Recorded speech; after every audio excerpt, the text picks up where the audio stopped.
Let me take this opportunity to welcome everybody and apologize that today I can't be able to show my face because I'm not in my space due to the load shedding in my house. I had to go and be somewhere in exile within an area which doesn't have a load shedding currently. And I hope I am in a position to be clear on what I'm saying. Everybody hear me loud and clear. Today we'll be having a briefing by the business rescue practitioners on the status update regarding the rescue processes of Mango. I would like to welcome all the delegation from Mango stroke SAA because I think the person who is the chair of the board who is supposed to be leading this delegation is the interim chair of SAA. As we understand that Mango was an entity within the SAA. I hope the minister or deputy minister is present. I don't see any of them. But because I don't want us to waste time, I only had the deputy minister's apology, who is in the air currently flying from somewhere to the Eastern Cape, I think. He will be in a position to log in immediately when he lands. Lebu, let's get first the other apology so that we know who is here, who is not here. Can we go to Secretary? Secretary, can you quickly give us the apologies?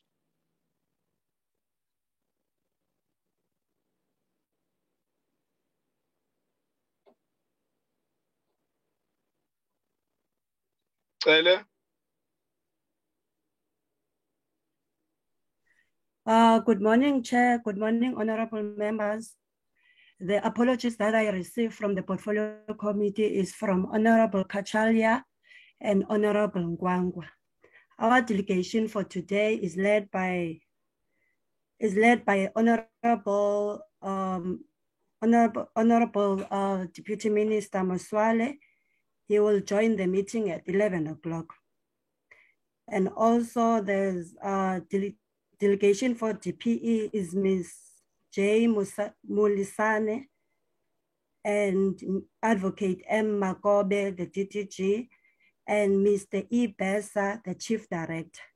The delegation from SAA is Professor James Lamula, Interim Board Chair, and Mr. Bizwane, Non-Executive Director. Thank you, Chair. Thank you, Secretary. Acting Secretary. One person at a time. Who is chair? Who is saying chair? The secretary, it's me, Lebu, the PLO. The submission of the minister's apology. He's attending cabinet committees, which have already started. That is the omission of what we submitted to the secretariat. Thanks, Chair. Another one, Chair. Okay. Another one. Who's that? It's Honorable Komani. Okay, Komani. Thank you very much, Chair. Good morning. I hereby note the apology of Honorable Maudwe due to ill health. Okay, thank you so much. Honorable members, let's go to the business of the day. We are living in a very difficult period. Load shedding starting to disrupt everything. Before we are disrupted, let's go to the interim board chair to give us the overview, and then after that he will give over to the department, because I understand that it is the Department of Public Enterprise that's supposed to provide us with this briefing. If it's not, they will tell us. Chairperson. Honorable Chairperson, Honorable Makatla, and honorable members of the Portfolio Committee, colleagues from the DPE, and I am accompanied by Ms. Bembe Zwane, who is the chairperson of the Mango Airlines Board, which, according to legal prescripts, has been in abeyance since the appointment of the BRP on the 2nd of August 2021.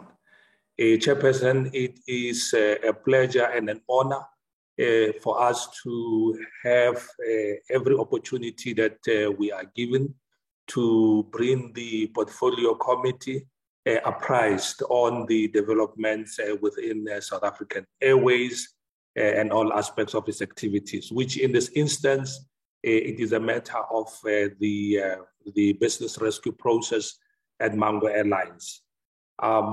For purposes of today, in response to the invitation from the portfolio committee, we have the delegation from the Department of Public Enterprises, who I understand in consultation with the business rescue practitioners, they will give an appropriate presentation to the committee. With your permission, Chairperson, we have Ms. Jackie Mudisane, the Acting Director General, and the Deputy Director General, Mr. Advocate Makobe, who will be leading the presentation as prepared and received from the BRP. I see from the BRP office, we have Ms. Otsetri, who will also, if necessary, be there to take whatever is required for further communication with the BRP process. From the perspective, I'm not sure whether it's me who has who doesn't hear you. I think you are muted. I am not muted, Chairperson. Wow. Can you still hear me, sir? Okay, or can other members hear me? Maybe someone could indicate if it is only the Chairperson. It's only the Chairperson. Honorable Chairperson, it's only yourself, unfortunately. But in any case, I'd come to the end of my remarks, and I will invite Advocate Makobe. Perhaps he'll be more audible and he could summarize for the Chairperson what I have just said. Mr. Makobe, Advocate Makobe, taking over, please, as the Chairperson pleases. Thank you, Chairperson of the board, and good morning to the members of the committee and the Chairperson. I'm trying to share the screen. Can I be allowed, or can someone in Secretariat share the screen of the presentation?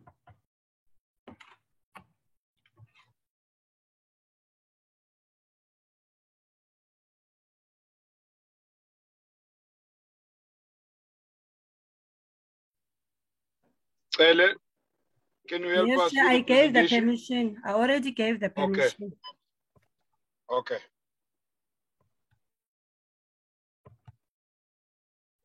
But please remove the agenda so that he can come on. Oh, okay. Okay, Zoom, I'm now on.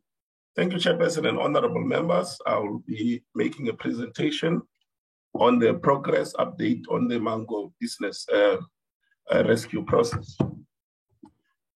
Firstly, we will look at the update on the business rescue in terms of the background of how Mango entered the business rescue process. We will then look at the business rescue plan. We will then look at the timelines in terms of the completion of the business rescue process. Number two, we'll look at the process update with regard to bringing an investor on board in Mango. We'll look at the funding that has been extended for this process and funding that still needs to be extended to Mango to finalize the process. And we will then look at what are the next steps in this regard. If we start with the background to the business rescue process of Mango, Mango was placed in voluntary business rescue on the 28th of July, 2021, and Mr. Sipho Sono was appointed as the business rescue practitioner on the 2nd of August, 2021. For every business rescue process to be successful, there has to be funds that are allocated for the restructuring of that particular entity, and an amount of 819 million was allocated to Mango for the restructuring processes, and that was done through the Special Appropriations Act. It is important to indicate to you, Chairperson, and the honorable members, that strict controls on how the money can be spent was put in place. So we needed to understand from the business rescue practitioner what will the money be used for, and he will have to make a motivation before every funding can be extended to SAA to give it to the business rescue practitioner. There were tranches, so the money was transferred in tranches. It was not transferred, all of it. And actually, I'll explain later that even the whole 819 million was not extended to Mango. Then the business rescue plan was developed by the business rescue practitioners in line with the provisions of the Companies Act.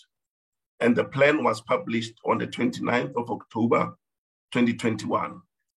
But that plan outlined that Mango will resume operations in December 2021 with a reduced fleet and also a reduced staff complement, initially from 708 to 412 employees, but ultimately that all the employees will then exit Mango. A meeting of the creditors was convened and held on the 15th of November 2021 to consider the business rescue plan, because the business rescue plan, to be effective, it must be voted on by the majority of the creditors. But at that meeting of the 15th of November 2021, SAA proposed that the meeting being adjourned so that the business rescue plan can be amended to exclude resumption of operations until an investor comes on board. As I indicated earlier, that the plan at that time was that Mango will then resume operation in December 2021. So that plan was then amended to say Mango will only resume operations once an investor comes on board. And also because the fiscus is very constrained and will not be able to put in the capital needed for the operations to have resumed at that time. So that motion of the SAA was put to the creditors meeting. The business rescue plan was amended, and that amended plan was adopted on the 2nd of December, 2021. Now, as a result of that amendment, which had said that the operations will not resume until an investor has come on board, it meant that most of the staff will not be required, as Mango will not be operating. And then a process was undertook of a VSP, voluntary severance package, and retrenchments in terms of Section 189 of the Labor Relations Act to effectively terminate all employment contracts. I'll talk about the numbers of the VSP and the retrenchments and those that have resigned in the later slides. As a result of that, there were fixed-term contracts that were concluded, and those were concluded at a reduced remuneration, given the fact that there was no enough funding for Mango, with just over 40 initially, and later that was reduced to 18 employees, to really to assist with critical care maintenance matters like your IT, your finance, and also making sure that the regulatory requirements are adhered to. If we move to the next slide, which is really the business rescue plan of Mango in terms of what are really the salient features of that business rescue plan. The business rescue plan really anticipates that there will be an investor that is coming into Mango. I'll get into the details in terms of the process that was followed and the outcome of that process in the later slides. With regard to the operations, the plan indicates that the operations will resume once the investor has been identified, and that will be for the cost of investor. As I indicated earlier, that the fiscus was not able to put in the working capital of Mango. With regard to the aircraft leases, the leases were cancelled and aircraft returned to the lessor. So the investor, once the investor comes in, the investor will then make a determination in terms of the leases that they want to enter into in terms of operating Mango going forward. When you prepare a business rescue plan, you've got to incorporate a business plan for the company in terms of how the company will operate going forward. And 5 to 8 aircraft could be leased to launch the operations. And obviously that will be in line with what the investor will then determine. With regard to the issue of the employees, as I indicated, that all the employees had to exit. Mango, 603 of them exited via the voluntary severance packages. 102 of them were retrenched through the Section 189 process, and 3 resigned so that they can pursue other employment opportunities. Obviously, once the investor process has been finalized, then employees will be employed based on the model that the investor will adopt. With regard to the customers, we may be asking what happens then to the customers of Mango, some of which had bought tickets. There will be vouchers that will be issued by the investor for the value of the ticket. And the plan says if the investor is not found, then Mango will have to be wound down. And then if Mango is wound down, it means that the customers will be treated as the concurrent creditors and they will receive the dividend in line with the rankings in terms of our law. With regard to the creditors, the creditors of Mango were owed 2.8 billion and funds have been set aside to pay the creditors' claim. But the beauty of a business rescue process is that you are able to negotiate with the creditors in terms of what they will receive from Mango. So it will not be the full amount, it will be a negotiated amount. With regard to the regulatory requirements, as members may be aware that the licenses have been suspended for 24 months. And then there will be an engagement with the relevant authorities to make sure that the licenses and the routes are retained, because that's quite important for this business rescue process to be able to be successful, but also to indicate to the honorable members that there is really value in Mango. If we get the right investor and we get the right deal, we could be able to see Mango in the sky again. With regard to the business rescue timelines, I've already indicated most of the timelines there, but I would like to just focus on the September to October 2022. We have been informed by the business rescue practitioner that an investor has been identified. I'll go into the details in terms of that a bit later, but that is subject to the approval by the shareholder, the ultimate shareholder, which is the government. So we are waiting for the business rescue practitioner to submit an application in terms of the PFMA for the approval of that investor, so that we know who is that investor. We can then determine whether whatever they are putting on the table is something that we can accept as government, whether it's something that is viable. We will have to do our own due diligence and ensure that whatever offer is there makes commercial sense. And once we have done that determination, Honorable Chairperson and Honorable Members, we can come to the committee and be able to explain to the committee our assessment of what the business rescue practitioner has put on the table and whether we are able to approve that. And if we're not able to approve that, then what happens going forward? And obviously after the PFMA approval, there will have to be Competition Commission approval and also approval from the regulatory authorities. If we can move into the investor process update, just to indicate the process that the business rescue practitioners have followed in terms of bringing an investor into Mango. The expression of interest were received, and the requirement was that they must indicate the proof of funding and the technical ability.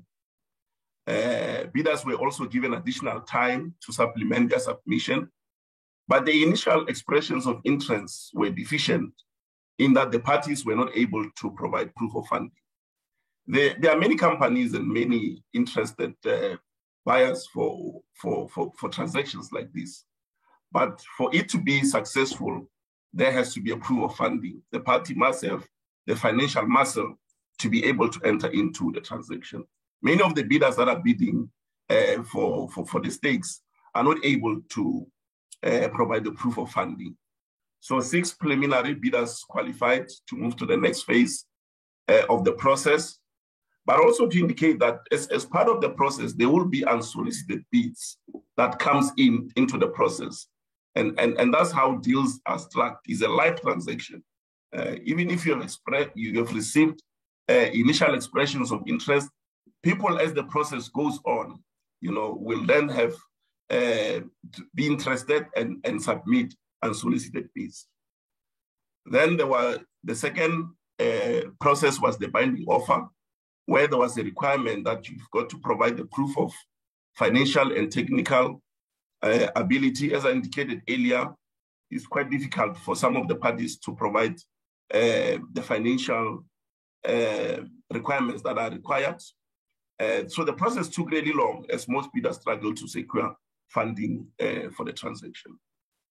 Then a virtual data room was set up so that all bidders can have access to information and undertake their own due diligence. But that was done also on the proviso that they sign a non-disclosure agreement. After that has been done, then management then took them through the presentations so that they can understand the business that they are interested in, and that process was completed. There were draft agreements that were also shared with those who are interested so that they can review them and they can share with their counsel. But those are draft agreements because at that stage, there was no a preferred bidder. As I indicated, there has to be an application in terms of Section 54 to the shareholder. We are waiting for that application. We understand that the business rescue practitioner will submit that application shortly, so that then we can determine who is this party that is interested in Mango and whether really what they are presenting to us is viable. Once we have done that determination, we'll come back to the committee and report as such. Of course, there must be other regulatory approval by the Competition Commission and the Air Licensing Council. Once we have agreed as the shareholder and we have approved that investor, then the Competition Commission and the Licensing Council processes will then kick in. I'll then move into the financial update. As I indicated earlier, that an amount of 819 million was allocated for the Mango restructuring. And that's how restructuring in terms of business rescue process works. You've got to provide the post-commencement finance to ensure that that process becomes successful. And as I indicated earlier, that funding was advanced in tranches between August 2021 to May 2022 with really strict requirements, and for us to understand what is that funding being used for. So the final tranche of 225 million was transferred to the business rescue practitioner in May 2022. So ultimately, Mango has received 734 million of the allocated 819 million. So we have not transferred the whole of it. 85 million was withheld, and creditors have accepted the reduced injection. So there's an amount of 85 million that has not and will not be transferred as part of the restructuring of Mango. And that was really after a very productive discussion between Mango SAA, the DPE, and also the business rescue practitioner. So that has also been approved by the creditors. So the amount of that 85 million will not be given for the structuring of Mango. As I indicated, the funds that were received were, in terms of the table, they sent 734 million. The retrenchment cost and the salaries cost, as indicated, there is 430 million.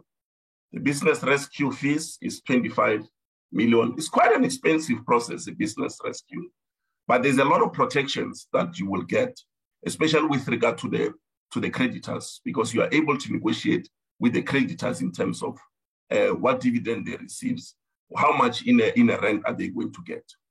With regard to the legal fees, there's an amount of 9 million that has been spent, and the valuation cost is 2 million. The other care and maintenance costs about 4.4 million, and the post-commencement claims an amount of 6.3. So the total fund utilization is there as for 477. There's a remaining fund for creditor and other payments that needs to be made, which is 256 million. But as I indicated earlier, an amount of 85 million will be withheld. What is the next steps? The next steps is that we will receive that PFMA application so that we can determine the investor. If the investor is not credible, obviously the plan says we can wind up Mango, but there's value in Mango, and we'll have to explore all our options to make sure that it goes back to the sky. Of course, after we have approved and satisfy ourselves in terms of the PFMA, then the other regulatory approvals will have to be undertaken, the Licensing Council and the Competition Commission, as I indicated earlier. The second step will then be the settlement of all the claims with the creditors. And in terms of the Companies Act, then we will say the business rescue is substantially implemented, and then the notice of substantial implementation can then be lodged with the CIPC. Thank you, Honorable Chairperson and Honorable Members. That is the presentation. Thank you. Thank you so much.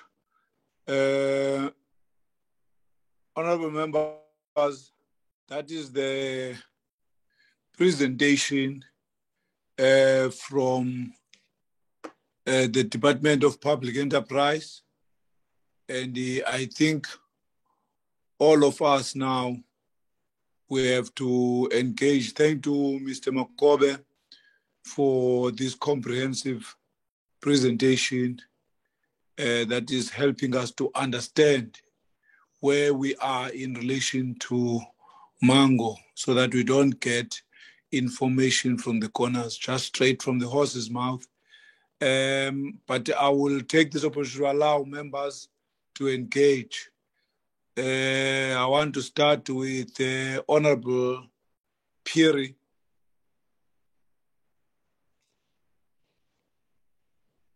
Honorable Phiri. Thanks, Chair. Good morning to yourself. We could hear you are struggling with the voice. I wish you a speedy recovery.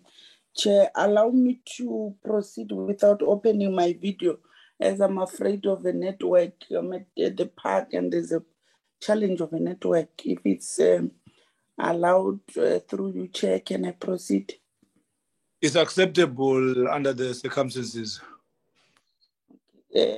Let me start by greeting the ministry in absentia, while the DM will join later if time allows him, and greet all colleagues in the platform and the delegation from the DPE and Mango, as well as if the business rescue is part.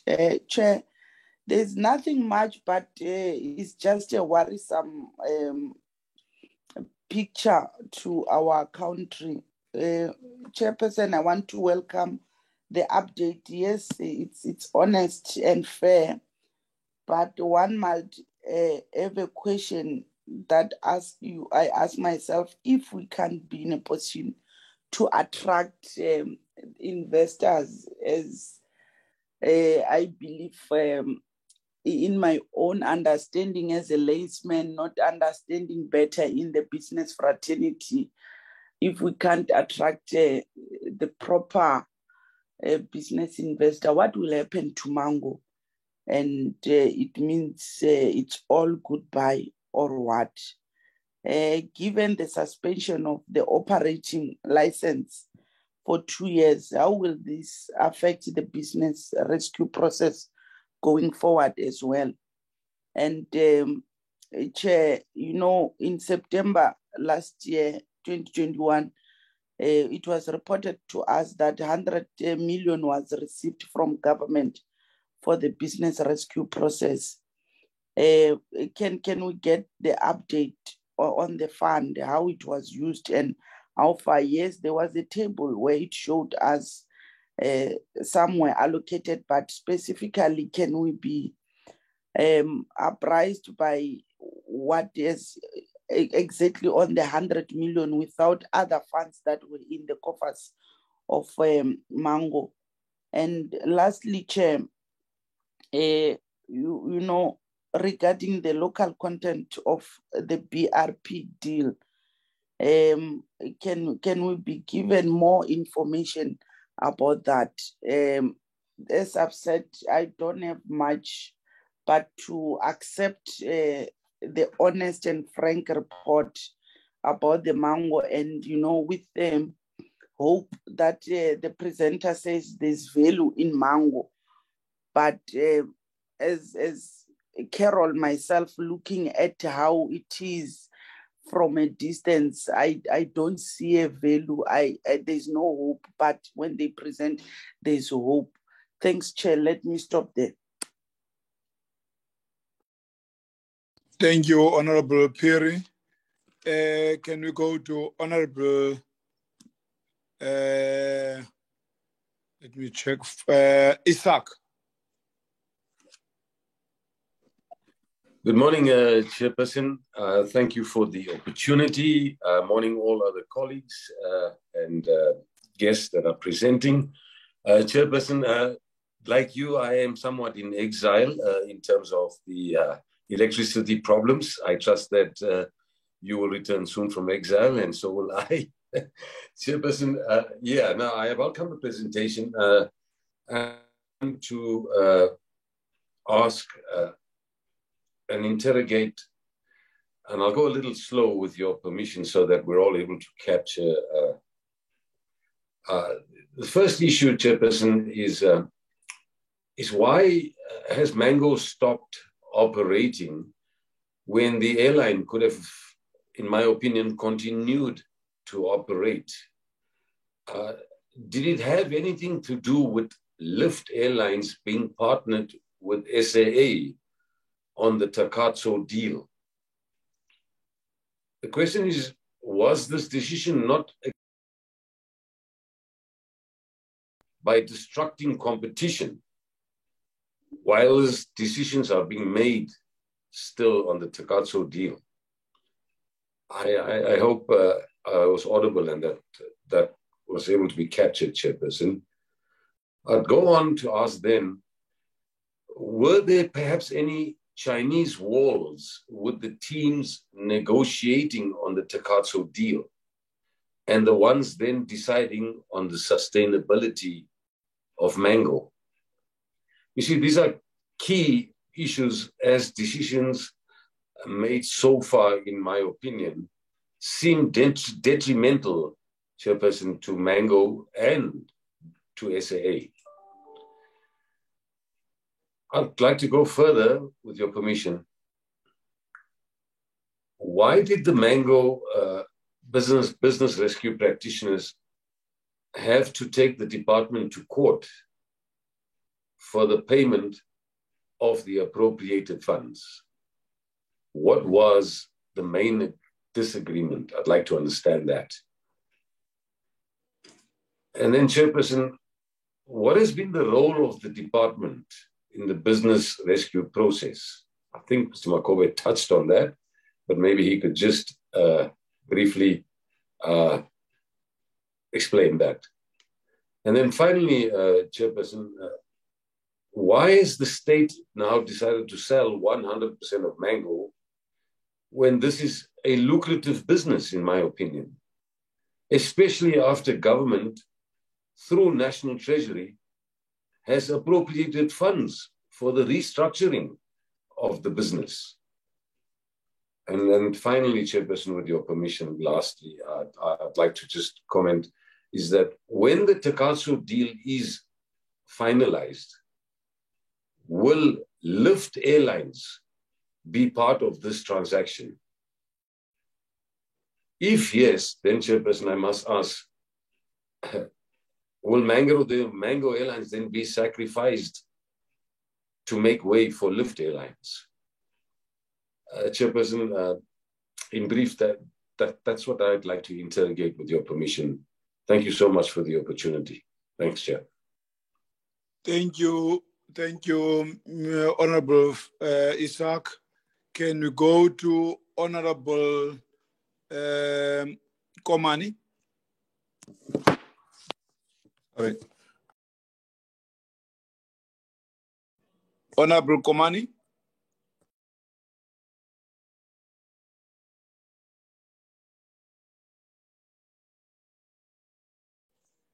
Is Honorable Komani still here? Because I heard speaking. She was the one who was giving. Yeah, she's on the platform. Honorable Komani? Chair, I'm sorry, man. I'm being disadvantaged by the load shedding. I'll write my questions. You'll write them down? Yes. Okay. Okay, let's go to Honorable Dlamini.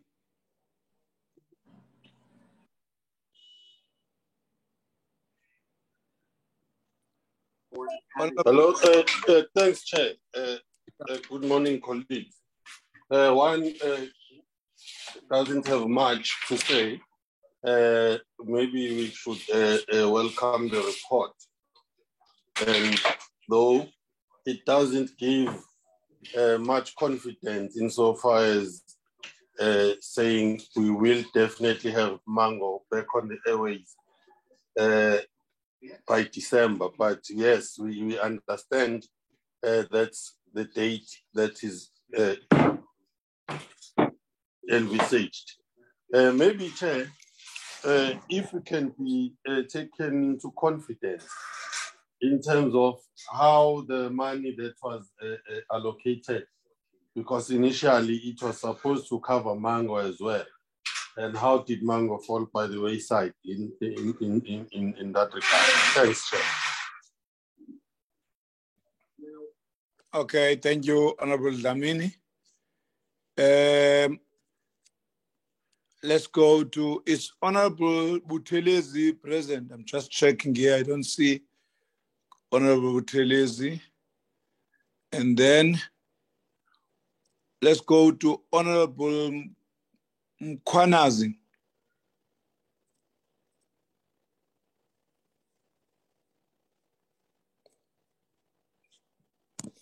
Honorable Mkhwanazi. Thank you very much, Chairperson. Greetings to yourself, colleagues, honorable members, the delegation from DPE and Mango. Speedy recovery, Chairperson, but what I can tell you is please take care of yourself. The view is very brutal and it's very painful. Chair, I have a few questions and I'm sorry about that. If the DDG can explain the investor process and the time frame, and if there is a potential investor when they're looking at the submission, and when they're looking at the submissions that they have in the table, and what is the time frame to finish the whole process. On the issue of aircraft lease cancellation, can I get the details whether there was legal fees or legal processes around that, or there was money involved, there was loss or something? And lastly, for me, Chair, is what is the lesson learned, and what are they taking from what happened in SAA to Mango as an experience, and to do things better going forward? That will be for all for me, Chair. Thank you very much. Thank you, Honorable Mkhwanazi. Can we go to Honorable Malinga?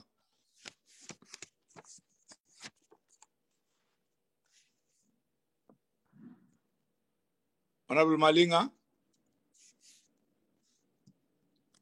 I think Honorable Malinga is having a problem. Is Honorable Gumede in this session? Yes, sir. Yes. Please come in, sir.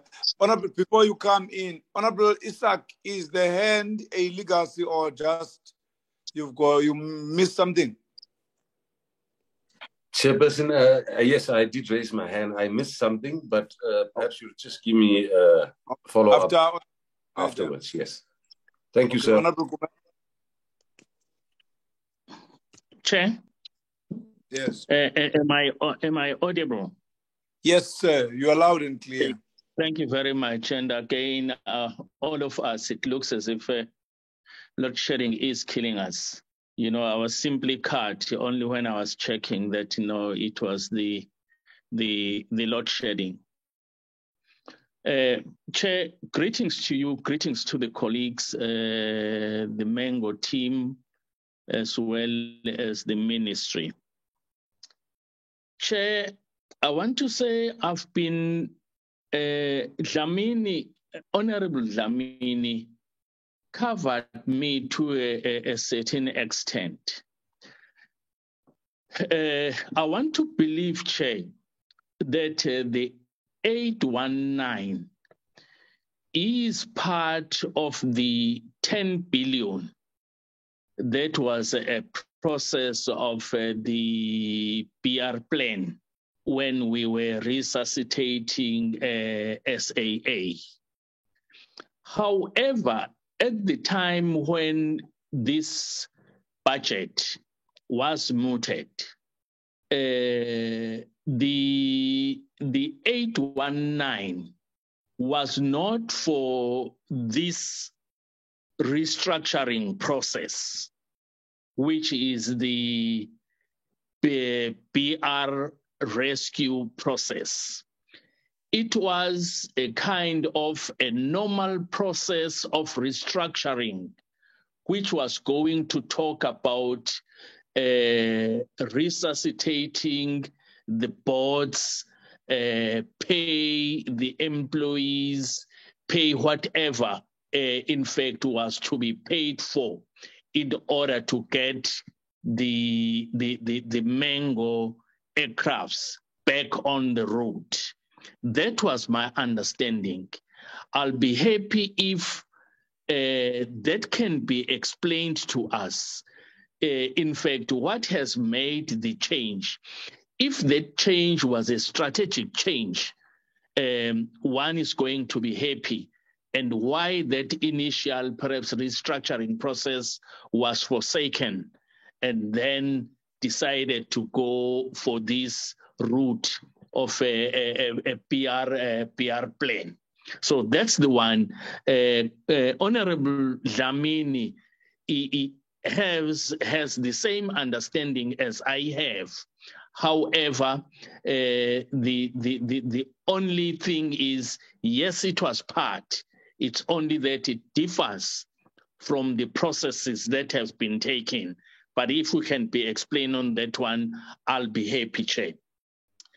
The second one, Chair, my understanding is that we were going to resume the routes on December 21st. However, with the recommendation or perhaps the suggestion by AA that the plan, the rescue plan, be amended, and then everything then came to a standstill. And that came with quite a lot of repercussions in terms of risks that in fact happened. I want to believe, standing this side, that the recommendation to amend from my side was not an honest recommendation, because it started delaying all processes. You know, those that are in fact the accountants, they will understand when the economics, yes, in fact, you'll understand that when you advertise something, there is something that is called, it's a counter advert. When you talk bad about your competitors, such that at least you hope to win. My understanding in this instance, the SAA realized that Mango may take off too soon, right? Before SAA. Hence is the recommendation that the business plan be amended. I just want to say, Chair, if I may ask this question. When the plan was drafted, the practitioner did not realize that the investor was so critical, such that the plan or perhaps the aircrafts could not take off without the investors, because that's what the SAA, the AA is arguing, that it cannot, it's because of the AA, only the investor is on board, then the plan could be effective enough. So there is a little bit of a confusion there.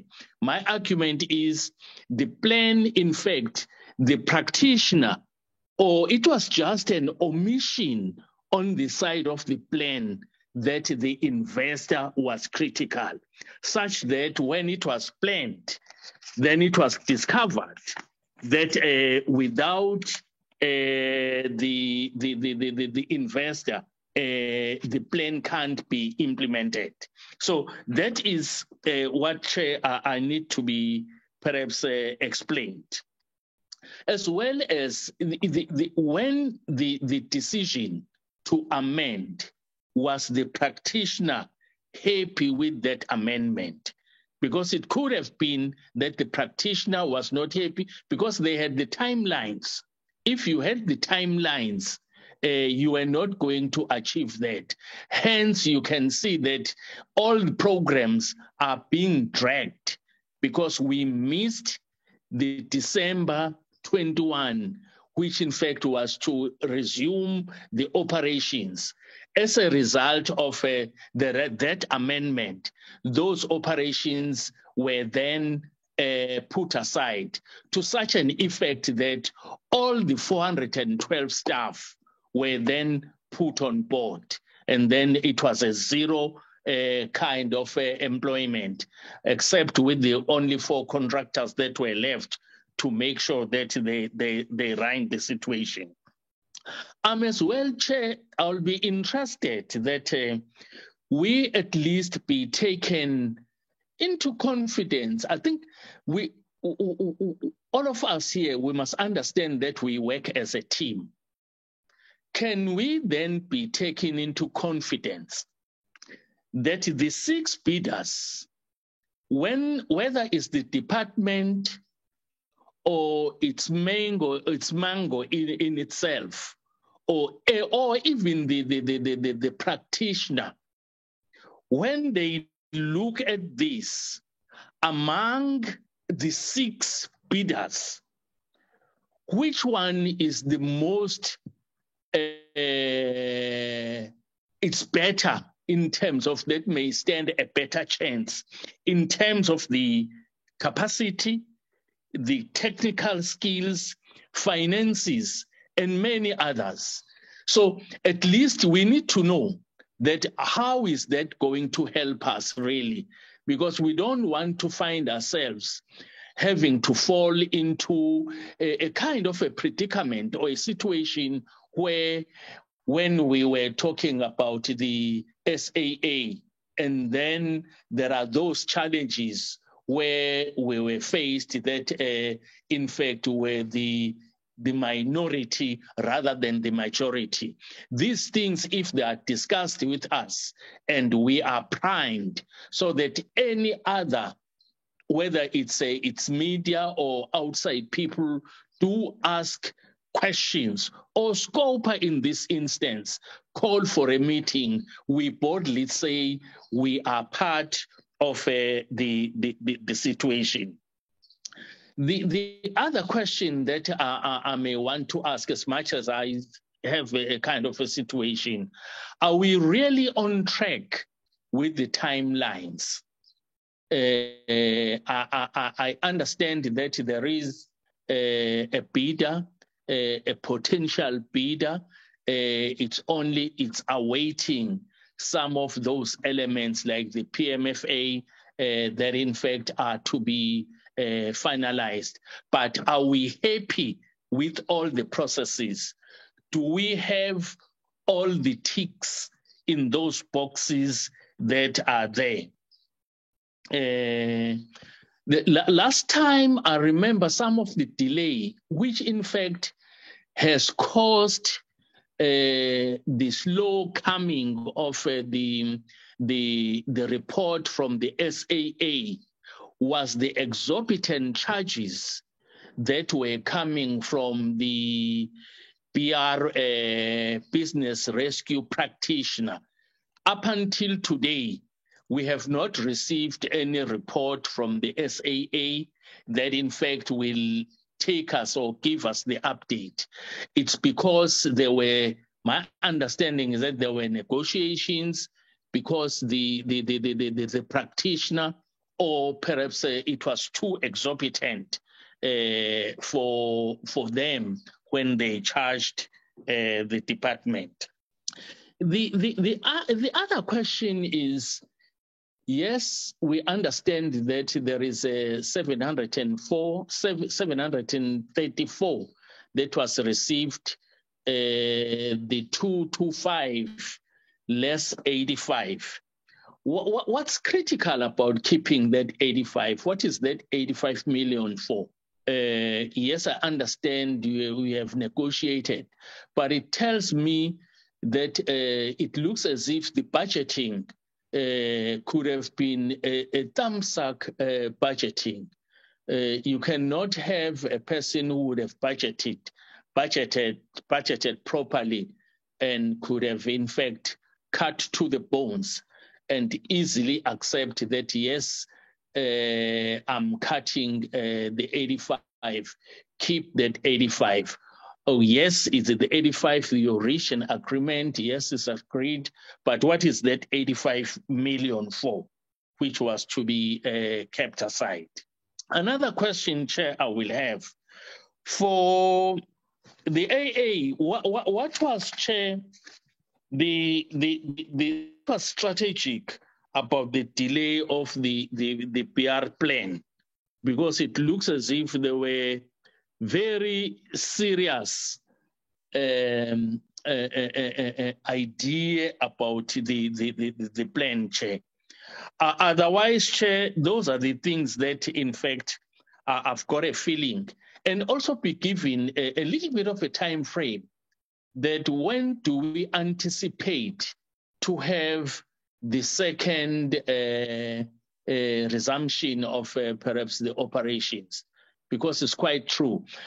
Also, yes, support the idea that if ever the project is successful, we will be happy perhaps as this team that some of the people that were retrenched, if they are still unemployed somewhere, that a process be undertaken, that those people be again revisited and be re-employed to come back and work and do the work. Otherwise, Chair, let me wait perhaps from there. Yeah. There are too many risks, but coming. I think the risks came from the amendments that were in fact mooted by SAA. Thank you very much, Chair, for your time. Thank you. Thank you, Honorable Gumede. Can we go to Honorable Shabalala? Oh, perhaps before, there is Honorable Isaac. You said you left something? Yes, thank you, Chairperson. Chairperson, quickly, Mr. Makobe makes it clear in his presentation that there is value in mango And of course, we all know that 819 million was initially allocated. I just wanted to get clarity on what has prompted exactly and motivated the withholding of the balance of the 85 million rand after discussions with SAA and DPE. I just wanted to get clarity on that point. Thank you so much. Thank you. Thank you, Honorable Isaac. Honorable Shabalala. Thank you so much, Chair. Let me greet everybody in the meeting. I greet all of you, members of Parliament, obviously Ntate Makhuba, including Dr. Lamola. Chair, yes, we welcome the presentation and we wish you well as well, speedy recovery. Chair, the most important element of Mango Airlines BR business rescue plan involved, in my understanding, an attempt to save the airline through planned resumption of operations in December 2021, and the planned resumption of operations that were predicted on 4 factors. And those factors, firstly, was that you wanted to restarting flight operations in December. Obviously, that's what you reported on 2021 for the airline really to generate ticket sales revenue. Second reason you gave was to reduce the headcount of employees from the 708 to 412 through the voluntary severances packages, VSPs. Thirdly, it was to do resumption of operations with 3 opposed. Sorry about that. Planned resumption operations meant that Mango granting, so let me get to my train of thought there, I missed it. But the third part was that it was resumption of operations with 3 as opposed to 8 aircraft. Lastly was to granting vouchers to passengers who bought tickets before Mango went into business rescue. In practice, you meant that the planned resumptions of operations meant that Mango could begin operations without generating a private sector interest. However, now, the SAA board was obviously against the planned resumptions of operations, as the board was convinced that Mango could not restart sustainable operations before the introduction and onboarding of strategic equity partner, which is where we are getting to now, and with requisite funding that is needed. Now, consequently, that the planned resumption had to be amended, and that's what we understand. Now, the amended BR plan indicates that Mango will be sold 100% to a new investor, and that's why I have a fundamental problem. That scene, it may be fair to what the argument you're saying as the Mango as SAA to say that the planned resumption of operation should have been considered as the first and last means to address Mango's challenges. So that's where I'm at. However, the important element of Mango's airline business rescue plan is that if the airline fails to attract private sector buyers, the airline would be down, which involves selling its asset to pay creditors.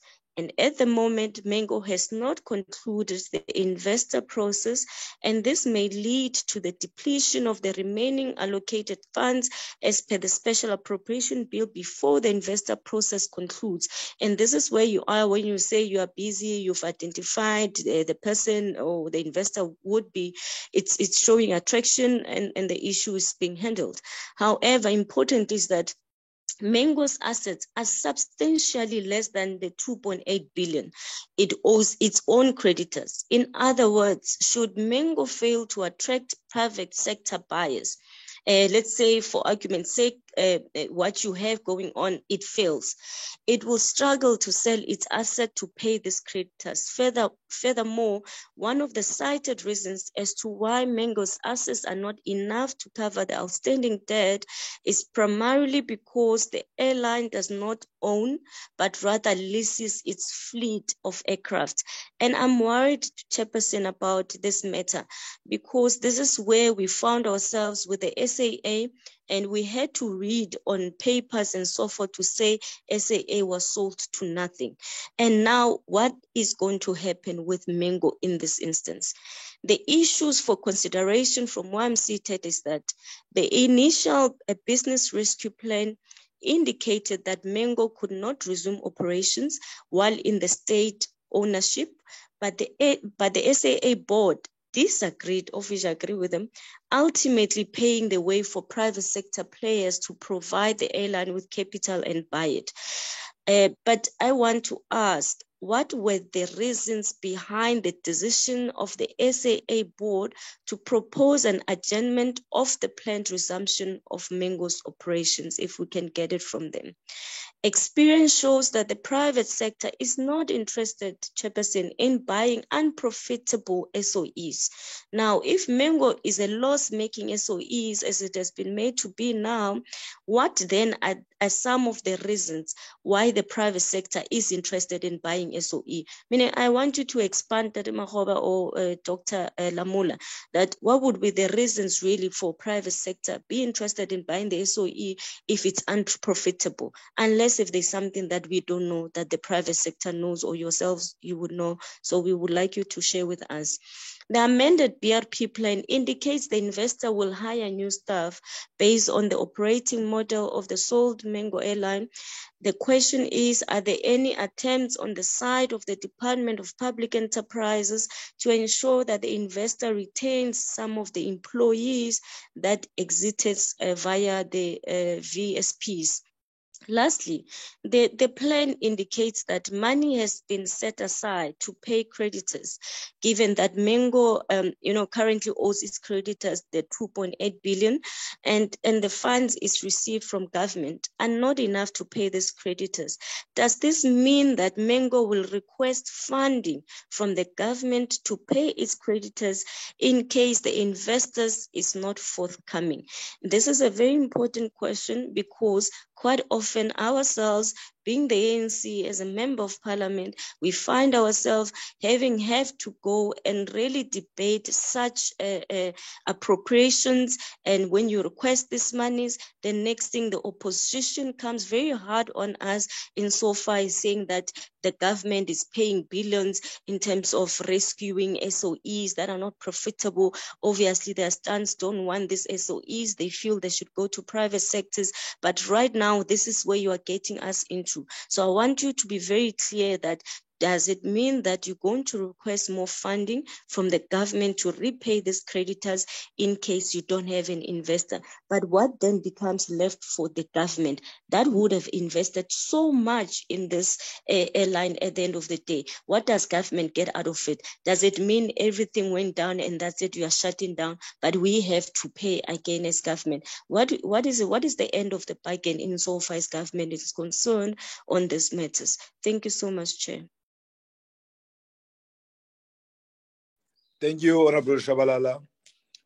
Honorable members, I think that's the list I have of members that present here who were in a position to engage. But before I gave to the Department of Public Enterprise to answer, including, of course, the board, I just want to ask the same question which was asked by Honorable Isaac, while I'm covered by my colleagues on most of other questions. But I just want to ask this question a different way, taking into account that Mango has been more viable since it's a low-cost airline. Why SAA could not take Mango as part of the same deal? I'm asking this question because low-cost airlines seem to be more business valuable, or they are more profitable than other airlines, which are like I can say those with first class or business classes, on the basis that the middle class, the lower middle class, targets the low-cost the low-cost airlines in most of the time. This fare is making a lot of business and is always standing even after COVID because it's a low-cost airline. Why would not consider as SAA, maybe the chairperson of the board will be in a position to say something around that, the interim chair, why it's not part of that package, why they could not be bidding also to take over Mango, you know. The second thing that I need a clarity, Mr. Makobe, is that we are not talking here about the state or the public having interest in the ownership of Mango. Am I mistaken if I am thinking that the department is talking about disposing totally with no interest or no shares in relation to Mango? Mango is just sold to any viable bidder to take over with no interest of retaining it as part of a state-owned entity or perhaps a shareholder of that entity. That's what I want us to be clarified in the process of responding to our questions. I'm giving over to you, starting with the chair, and then the department continue.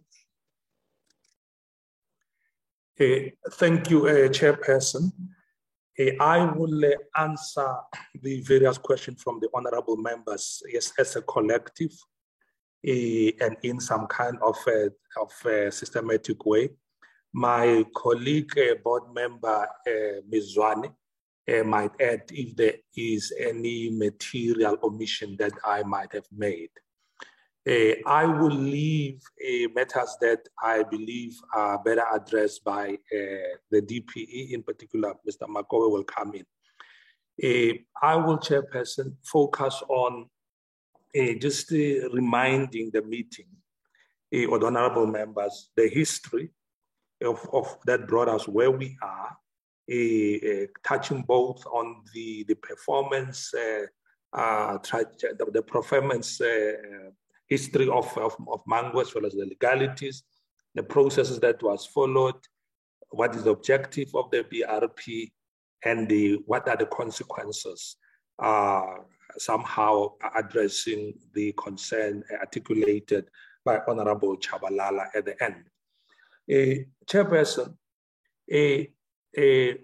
Mango Airlines, first of all, let me begin by saying that South African Airways is a group with, strictly speaking, 4 subsidiaries, if one include the SA travel centers. Those subsidiaries are Air Chefs, SA Technical, and Mango. Yeah. The entity that was brought into business rescue was SAA as the airline in March 2020. Mango and the subsidiaries were not into business rescue. It's important to remember this, and that the issues of the SCP of SAA came out as an address of the rescuing of South African Airways as a solution. The solution proposed being that South African Airways has to be allowed to be decoupled from a dependence on the fiscus by the introduction of an SCP. That was a totally separate process, which we should really totally immunize from our thinking when we deal with the Mango process. Mango, Chairperson, yes, it was is an LCC, a low-cost carrier. And the theory is that the low-cost carriers are supposed to be more agile and more profitable, etc. But the reality which the board of SAA, as the holders of 100% of the shares in Mango, and that had to deal with the performance of Mango, had to reckon with around April, May of 2021, which was at the start of the financial year, was the fact that Mango was not profitable. According to the financial year end results of March, during March 2019-2020, Mango had deposited a loss of about 134 million rands. The following year, 2021, Mango had deposited a loss of about 500 million rands. And at that time, there was the whole challenge of COVID. Like all airlines, Mango was grounded from the beginning of, from the end of March during the hard lockdown. And it attempted to get into operations on the 20th, in June 2020 thereafter. By that time, Mango had a 2-year loss record, and Mango had to face a very difficult operating environment.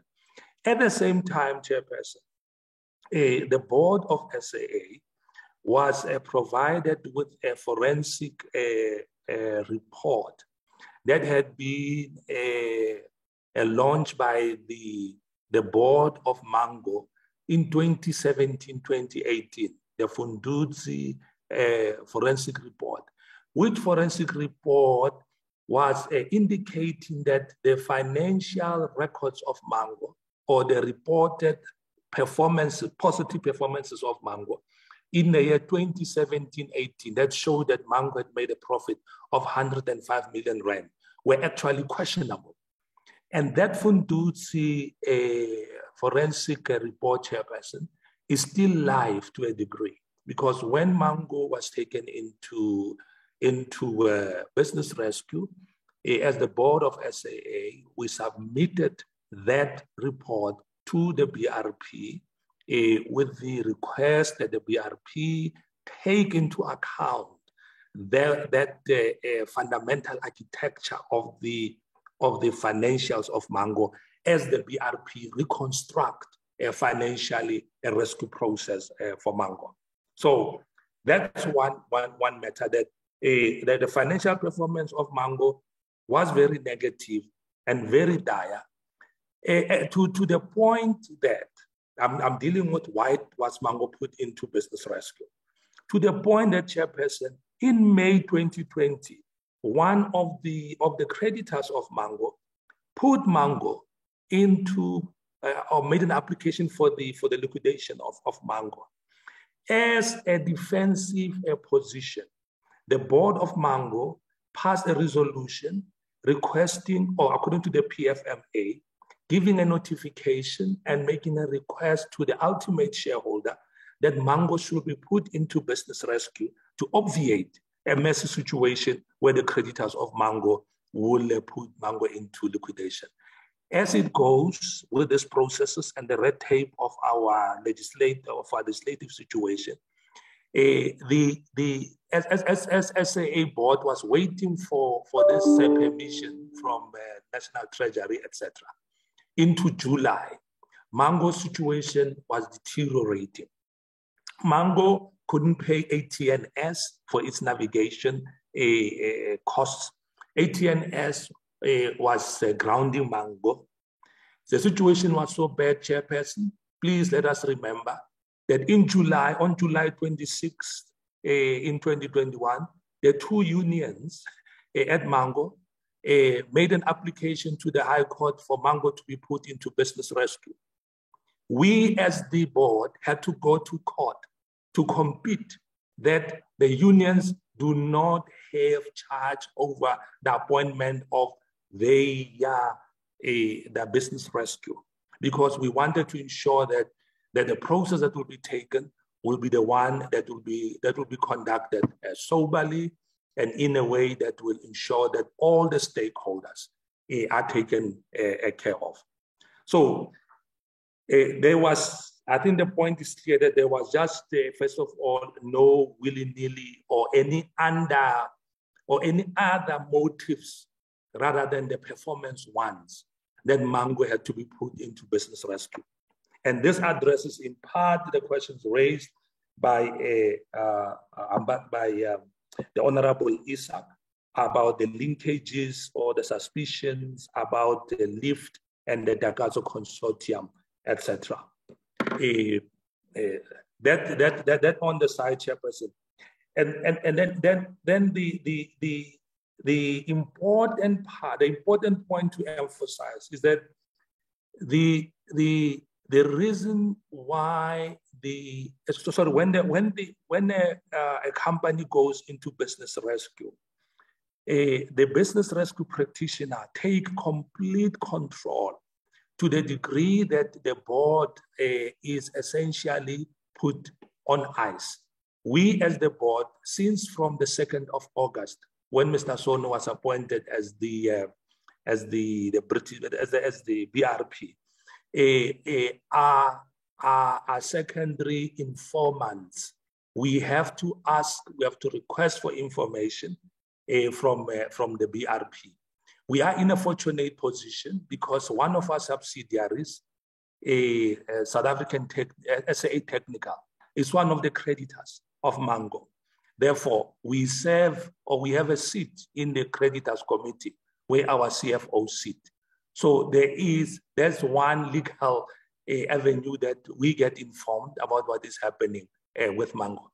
I need to put on record in this regard that because of the situation, we do not have a kind of a relationship as the board of SAA with the BRP that we will have ideally wished for.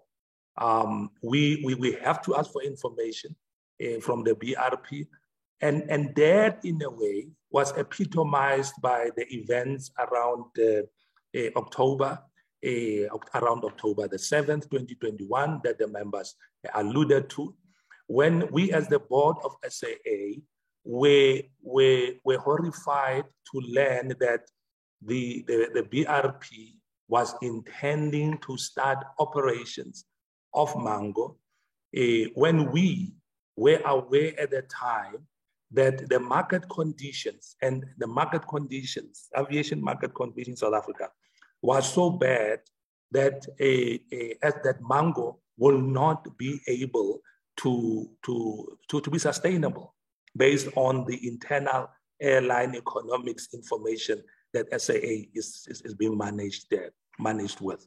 By that time, we had started SAA operations from the 23rd of September, and we're dealing with very difficult conditions in the market. You will recall, Chairperson and members, that by that time, Comair BA was on business rescue itself. And what happened, Chairperson? Fortunately, we managed to get concurrence with the BRP that Mango should not start operating in December, on December the 2nd, as they had wanted to start, based on what our assessment, as I mentioned. And we were vindicated, Chairperson, because during that December, there was a second wave of COVID that came to be known as Omicron. Because of Omicron, we also, the whole of the South African domestic airline industry was grounded. So that could have been a huge disaster for Mango. Leaving alone the case that the point that was alluded by one of the members, Member Chabalala, that Mango doesn't have any assets, didn't have any assets in terms of owning a fleet or having aircraft on its balance sheet. It was going to run, or was running on leased aircraft. All the lessors were already hounding Mango, and one of the leasing company, GCAS, insisted at that point, or started or triggered a process where all the lessors were already taking the aircraft back. The point by that time, Chairperson, by December, was that the Mango had and still is sitting with a liability of 2.8 billion rands. including what is now 130 million rand that is unflown ticket liability, which Mango owes the public who had bought tickets by June, hoping that they will fly in Mango. So the state of the company, besides what I began with by giving its historical performance, that it had not been profitable. It had accumulated this huge debt of 2.8 billion. It couldn't pay its leasing contracts. The lessors were withdrawing their aircraft. ATNS was grounding Mango. We had to ourselves argue, be in long meetings with the ATNS, pleading with them before Mango was grounded. So the situation of Mango had been very dire. Where we are currently, Chairperson, for me to fast forward so that other members can comment, is that we as the board are cognizant of the legal purpose of BRP. The legal purpose of BRP, as we all know, is a watered down process of a liquidation. Is somehow akin to what in the United States they'll say a Section 11 protection. Okay, we are into this process because we owe creditors 2.8 billion rand plus a public 130 million. Now, if you talk about the brand value of Mango, the brand value of Mango is on its customers. We are sitting with people today in the world of social media who, unless, actually at some point, they're going to create a storm when this process does not come to a good or a positive conclusion, because those ticket holders will be included into concurrent creditors, which, according to how the process works, honorable members, is that the funds that Mr. Makobe explained, that is about 256 million rand, that is sitting currently from the 890, not 250. You can imagine that people who have been owned, or companies that were owned 2.8 billion rand, they will have to take a portion, they have to split among themselves. They're 250 million rand. And that is based on what is called a waterfall principle, which means, according to the laws of liquidation and BRP, there is a pecking order where, for instance, SARS will have to be paid first, secured creditors like the banks will have to be paid. And after they've all been paid, there might be, say, 150 million rand. That is what the 2.8 billion credit holders of Mango are going to have to split among themselves. And for the comfort of what was told by Honorable Chabalala, this is a BRP that we are into. It is a mechanism of ensuring that the company, the shareholder being SAA, and the ultimate shareholder, which is the state, is protected from comebacks. There will be, if the SAP process does not work, Mango will have to be worn down. The creditors have already accepted that they will take 4 cents out of every rand that are owed, which is the result of the total fall. So they will walk away, Mango will be closed down, and no one will be owing anyone any money. So why the SAP? Why are we? Why will the private sector be interested in a company in this state? As the board of SAA, in October, we insisted that let Mango be taken to the market. Let the market decide. It was not only our decision, because when the company is in business rescue, the business rescue has a legal prerogative. You can't instruct the business rescue practitioner what to do. But in our interaction with the business rescue practitioner, we finally managed to persuade the business rescue practitioner that if a strategic equity partner can come with some money, at least the ultimate dividend that will be paid to the creditors will be better than the 4 cents that the creditors are lining up for, including us as SAA who are owed. SAA is owed about SAD is owed about 400 million rand, or has lost. We are losing close to 400 million rand that is owed because SAA Technical was servicing Mango aeroplanes, etc. So that was the idea, and Chairperson, the risk that private sector investors want to take on Mango is really something that we, where we are, should really not. It's a risk. It's their risk. The South African domestic airline market is not a safe market. There are very serious risks.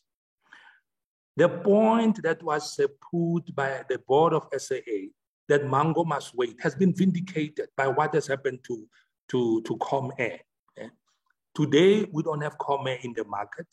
Comair went into a terrible liquidation, which would have happened with Mango had Mango started to fly.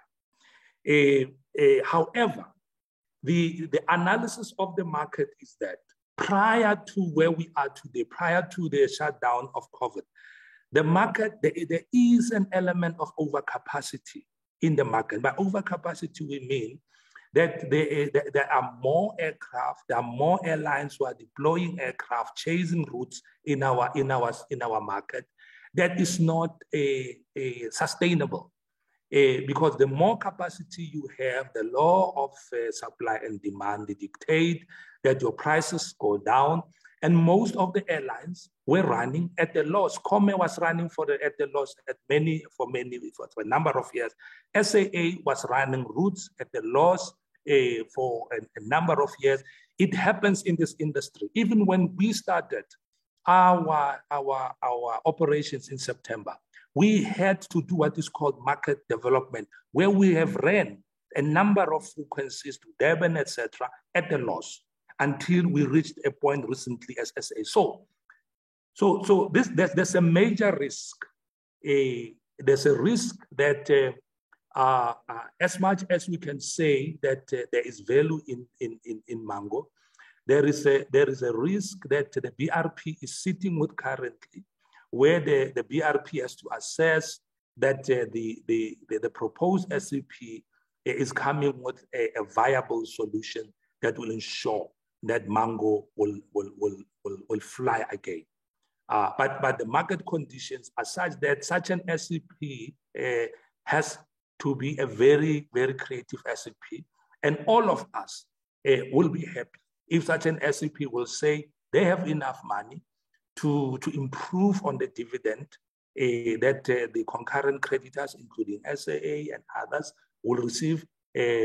Secondly, or maybe even that they will be able to re-employ some of the staff, that we will all be happy to see all those skills not lost in the airline industry.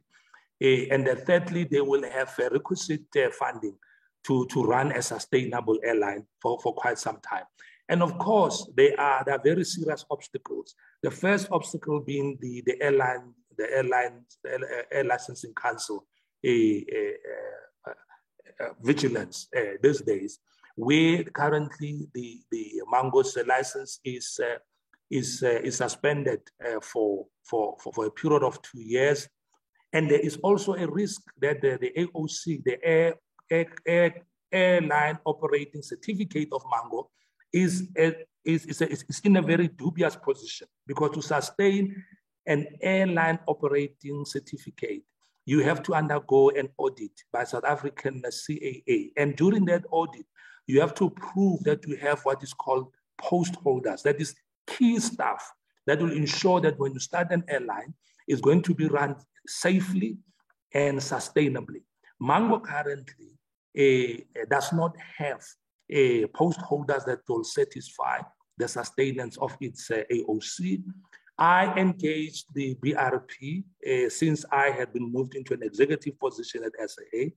The BRP when the news broke about the suspension of the air services license of Mango.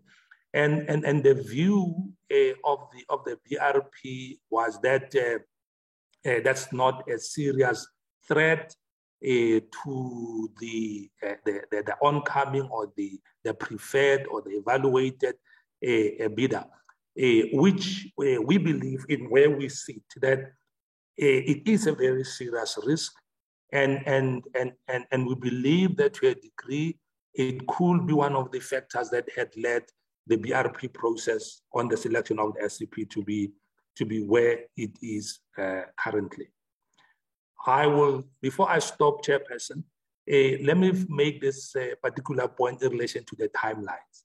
As the board of SAA, we are having a kind of an oversight, but like I'm saying, a limited oversight over the processes of the BRP, because in effect, it is South African Airways that is funding this process, as the monies from the DEPE goes through the books of SAA. And we are concerned that the BRP process must not be prolonged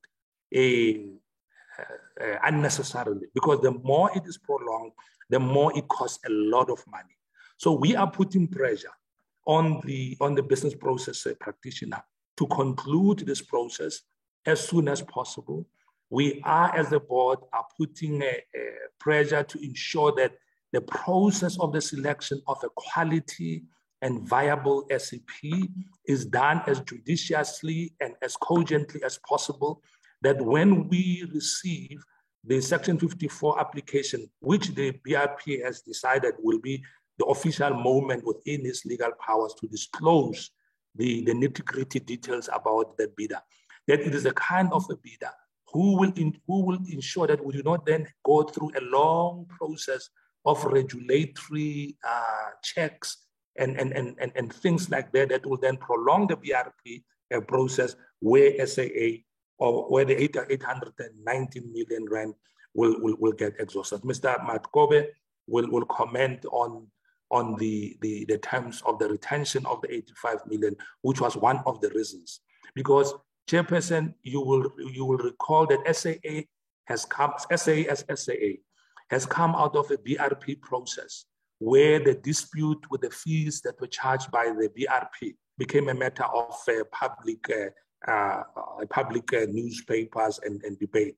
And we are trying to avoid our situation, that with our experience at SAA and at shareholder DPE of dealing with the business processes, that we want this process to be swiftly wrapped up and wrapped up in a way that all the parties will be happy. Thank you, sir.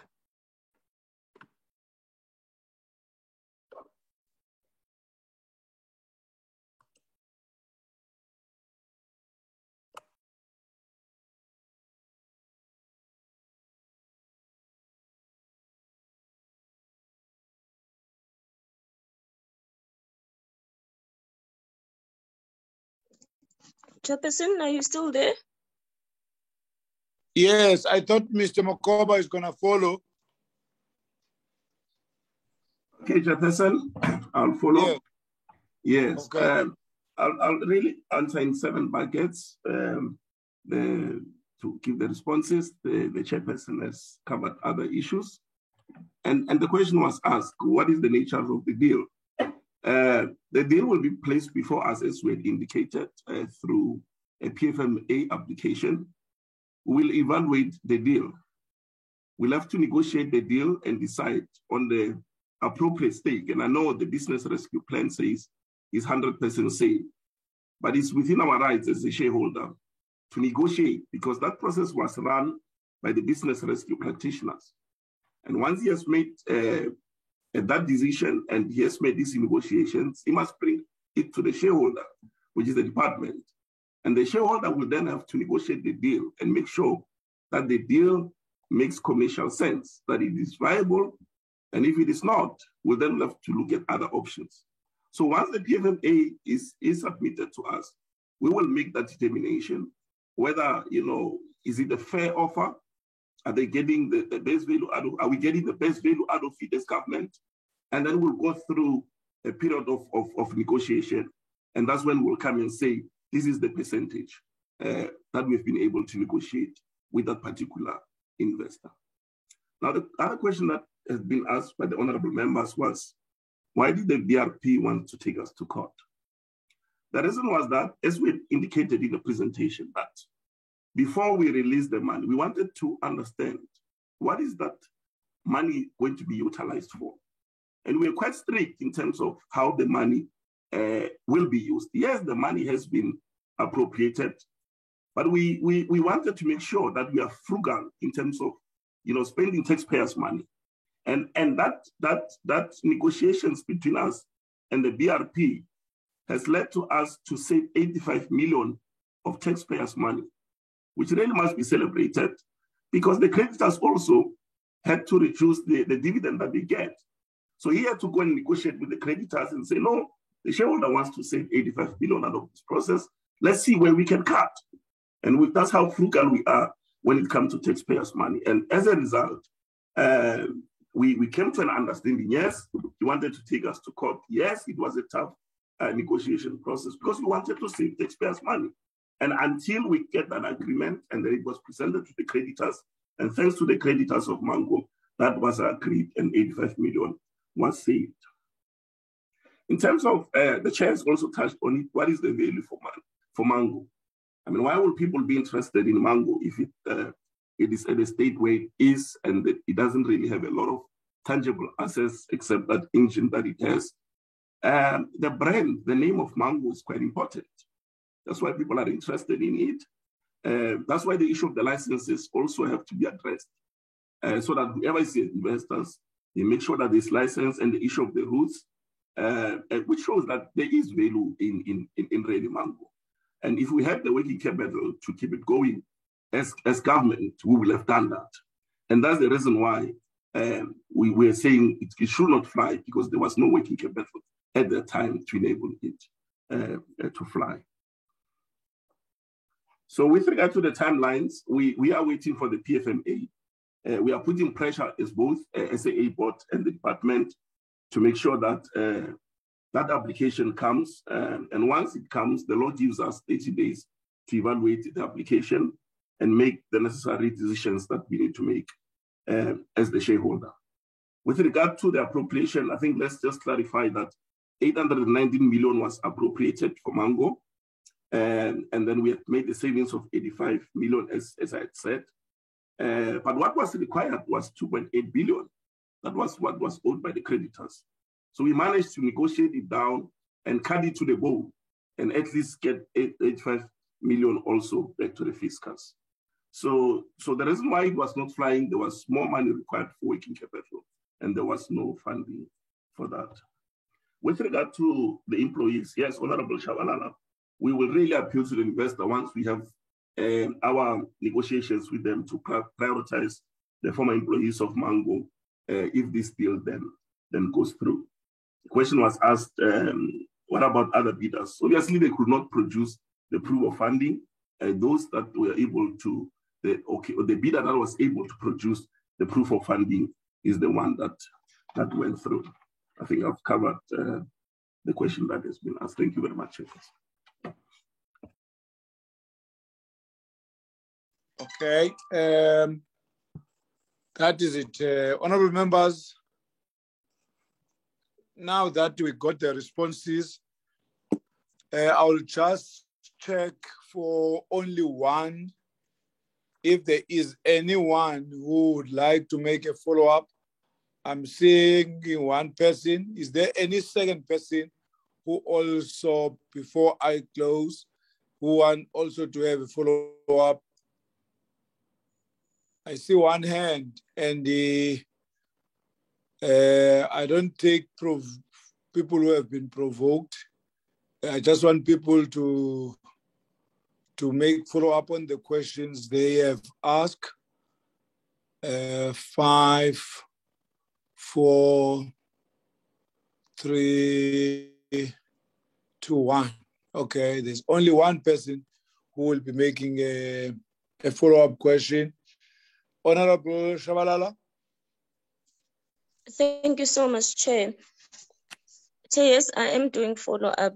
I think from where I am, it's quite encouraging from what Dr. Lamula and Dr. Makoba is reporting, primarily on the issue of the BRP.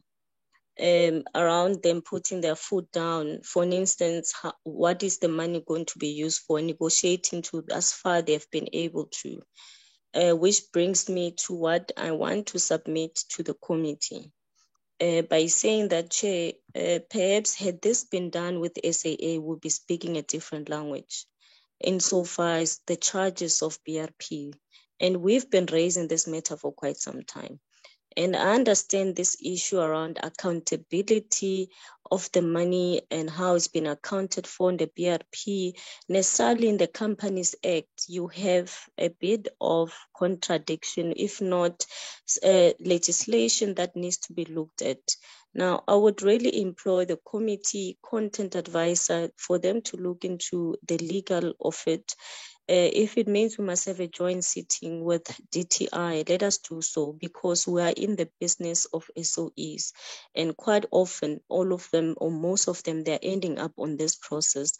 However, there's issues of accountability, money appropriated, the kind of tug of war between it will be business rescue plan. At the same time, you would have a restructuring plan that goes on. You have government, the department, and you have the BRP also as a person that at the end of the day, if the BRP doesn't feel to be negotiating, as much as Dr. Lamula keeps on saying, it was very difficult to convince them, put your foot down and so forth. So I would like to think there's other areas that we need to look at as legislators around that. So I am really submitting that. Can we look into it and come back to ourselves in a closed meeting and see how we can take this process forward? If it means we must do what we call private members amendment, perhaps is something that we need to look into. So I really employ the committee section to look into this matter.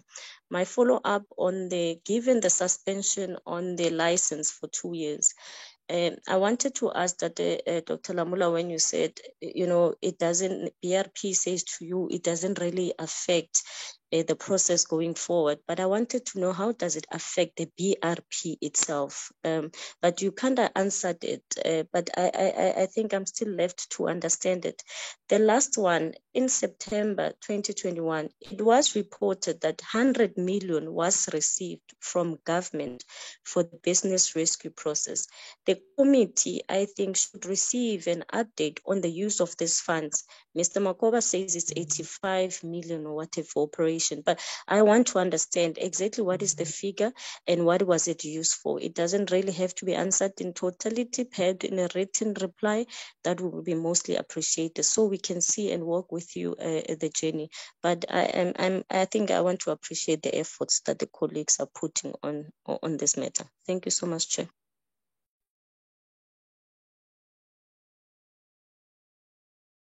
Thank you, Honorable Shabalala. Can you go to the chair and Mr. Makoba, if you can? If I may, Chairperson, thank you. Just a quick direct answer on the Air Services Licensing Council.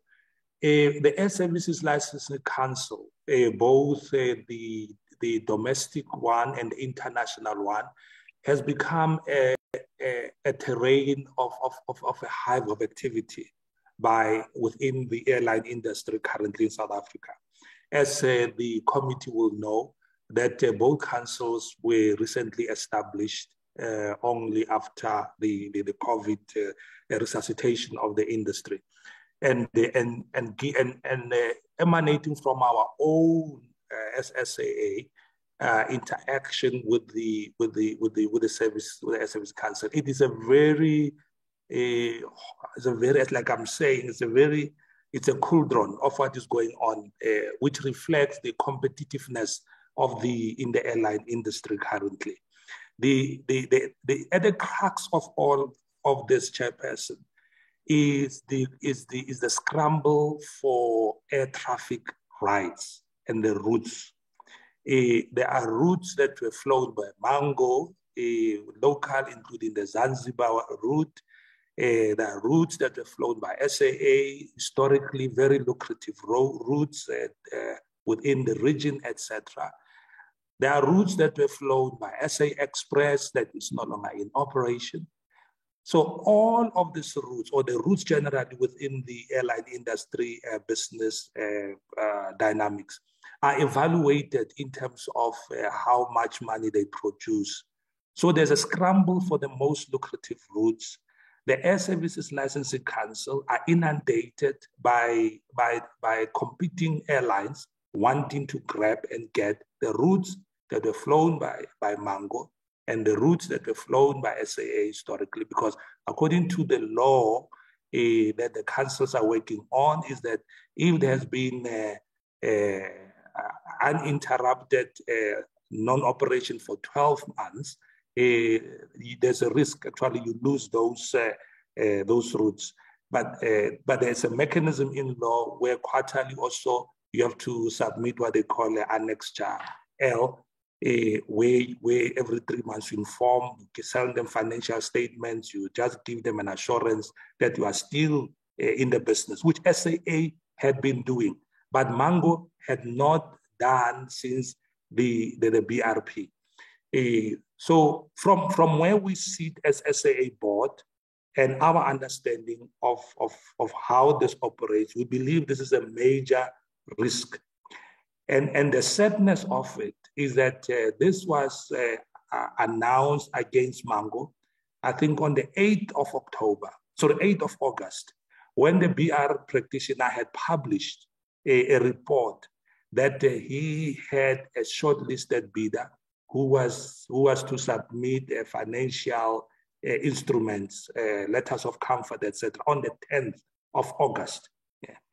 So there was, hence there was such a flurry of activity which forced us to interact with the BRP against the said protocols, where we believed that could have had an effect on that particular bidder no longer being interested, because one is not dealing with just business people in this environment.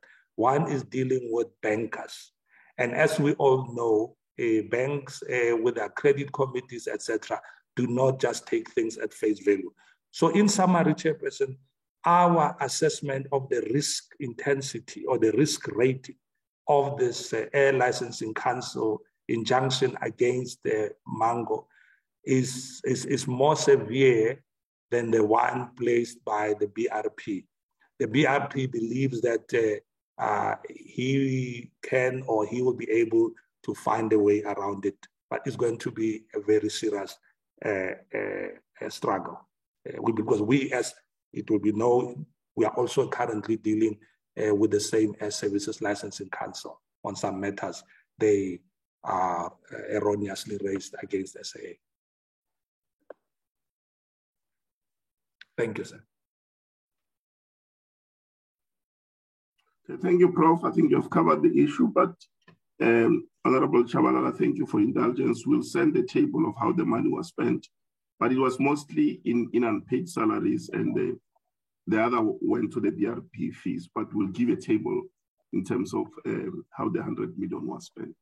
Thank you very much for the probing questions and the comments.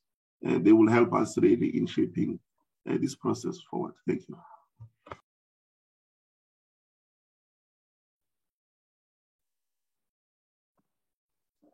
Thank you. Honorable members, that is the tail end of our session.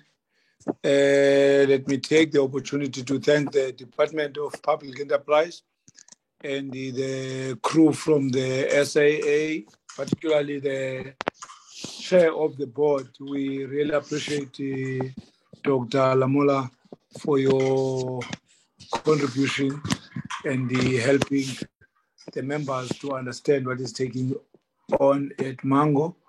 We would like to also thank all the members that participated in this session. And now we get into the end of the session, but I would like just to inform the members that the minutes of the previous meeting will also not going to be presented because would love the secretary to be in a position to help us with presentation of all those minutes together. We can't present the minutes of the last meeting while we still have minutes of the other meeting that could not be presented because of his absence. Therefore, in the next session, I think he will be back. We'll be in a position to get all our minutes being presented. Thank you so much. The meeting is adjourned, honorable members. Long live the chair. Get better, Chairperson. Recording stopped.